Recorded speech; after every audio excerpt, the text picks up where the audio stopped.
ओम नमो भगवते वासुदेवाय। आज के प्रसंग में सनातन धर्म की एक ऐसी पुस्तक, एक ऐसा ग्रंथ जिसका नाम गीता है, उसके बारे में हरेक जितना भी सनातन धर्म का जो भी हिंदू या जो भी इसे मानने वाला है उसे जरूर जानना चाहिए। सुनिए। द्वापर के अंत और कलयुग के प्रारंभ में भगवान श्री कृष्ण ने अपने मित्र व भक्त अर्जुन को यह गीता सुनाई थी, जिसमें चारों युगों का वर्णन, सामाजिक स्थिति, धर्म, अर्थ, अधर्म, कर्तव्य, अकर्तव्य और चारों युगों का जो कार्य था वह उस समय जिस वक्त यह गीता सुनाई थी वह 2 युगों का संधिकाल था और उस सब का बड़े ही सरल ढंग से समझाया है जो आज भी प्रासंगिक है। धृतराष्ट्र व पांडु का जन्म कुरुवंश में राजा भरत के वंश में हुआ था। भरत के वंशज होने के कारण ही उस घटना का, महाभारत की घटना का नाम महाभारत पड़ा। धृतराष्ट्र बड़े थे लेकिन जन्मांध थे, इसलिए हस्तिनापुर का राज सिंहासन छोटे भाई पांडु को मिला और पांडु की अल्प आयु में ही मृत्यु होने पर धृतराष्ट्र को कुछ अल्प समय के लिए राजा बना दिया गया था, क्योंकि सबसे बड़े पुत्र युधिष्ठिर जब छोटे थे उधर भीष्म ने कभी भी राजा न बनने की शपथ ले रखी थी। तब धृतराष्ट्र के 100 पुत्रों तथा पांडु के 5 पुत्रों को सैन्य शिक्षा गुरु द्रोण से तथा राज्य संचालन और देखरेख का कार्य भीष्म ने किया था। युधिष्ठिर सभी 105 भाइयों में सबसे बड़े थे।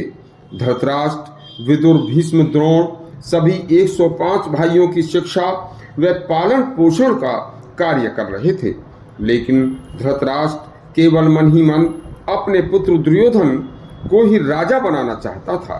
तब कुछ बड़े होने पर धृतराष्ट्र की सलाह से दुर्योधन ने 5 पांडव पुत्रों को जान से मारने का षड्यंत्र रचा, लेकिन श्री कृष्ण और विदुर के संरक्षण के कारण 5 के प्राण बच गए थे।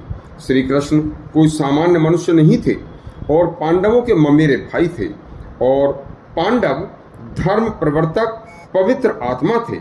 इसलिए चाहे राज्यसभा का जुआ हो, चाहे द्रौपदी का वस्त्र हरण हो, चाहे पांडवों की कुटिलता से मारने की चेष्टा हो, हर समय कृष्ण ने ही पांडवों की मदद की थी। 13 वर्ष के वनवास के बाद भी उन्हें आधा राज तो क्या 5 गांव भी दुर्योधन ने नहीं दिए थे। तब अंत में केवल युद्ध ही एक विकल्प बचा था, जिसमें समस्त संसार के राजाओं ने भाग लिया था। भगवान श्री कृष्ण ने खुलकर उस धर्म और अधर्म के खिलाफ उस युद्ध में न्याय का साथ देकर पांडवों का साथ दिया था, जिसमें परिणाम स्वरूप महाभारत का भीषण युद्ध हुआ और उस युद्ध में भी भगवान श्री कृष्ण ने अपनी दिव्य कलाओं व शक्ति का प्रदर्शन करके बड़े बड़े दिव्य अलौकिक कार्य किए थे, जिससे संसार में अनेक अवतार लेकर अधर्म का नाश करके पृथ्वी को पापियों से भार कम करने का साक्षात्कार हो गया था। संसार उस समय अधर्म के रास्ते पर चल पड़ा था। 8,64,000 वर्ष का द्वापर युग अपनी आयु की समाप्त कर चुका था।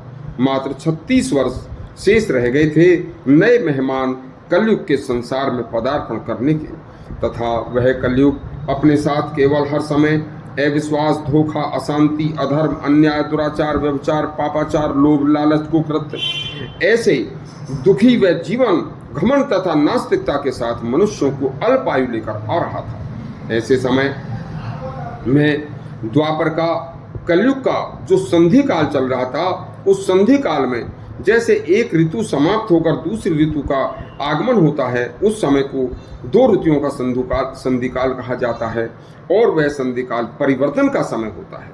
वैसे ही उस समय 2 युगों का संधि काल चल रहा था, जिसमें बड़ा परिवर्तन होने जा रहा था।